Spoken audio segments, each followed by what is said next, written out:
నిత్యం రాజకీయాలు, ప్రభుత్వ కార్యక్రమాలు, నియోజకవర్గ సమస్యలతో గడిపే ప్రజా ప్రతినిధుల్ని మంత్రి లోకేష్ ఆనంద ప్రపంచంలో ఉంచారు.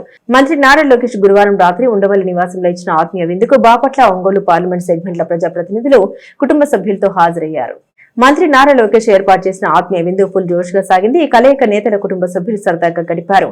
కుటుంబ సభ్యులు, పిల్లలు కలిసిమెలిసి సరదాగా ఎంజాయ్ చేశారు. వివిధ సమస్యలు, అభివృద్ధి పనుల కోసం ప్రజా ప్రతినిధులు ఇచ్చిన గ్రీవెన్స్ స్టేటస్ రిపోర్టులను వారికి అందించారు. విందు అనంతరం ఆడపడుచులకు మా ఇంటి గౌరవం అంటూ లోకేష్ మహిళలకు మంగళగిరి పట్టుచీరల్ని అందించారు. ఉండవల్లి నివాసంలో మంత్రి వెల్లుడు నారా లోకేష్ ఏర్పాటు చేసిన బాపట్ల, ఒంగోలు పార్లమెంట్ సెగ్మెంట్ల ప్రజా ప్రతినిధుల ఆత్మీయ విందులో పాల్గొనడం సంతోషాన్ని కలిగించిందని చీరాల ఎమ్మెల్యే కొండయ్య అన్నారు. ఆద్యంతం కుటుంబ వేడుకను తలపించేలా సందడిగా సాగిన ఈ ఆత్మీయ విందులో మంత్రులు, ఎంపీలు, ఎమ్మెల్యేలు అనే భేదాలు లేకుండా నారా లోకేష్ ప్రతి నాయకుడిని, వారి కుటుంబ సభ్యుల్ని పేరు పేరున ఆప్యాయంగా పలకరిస్తూ యోగక్షేమాల్ని అడిగి తెలుసుకోవడం ఆనందాన్ని కలిగించిందన్నారు.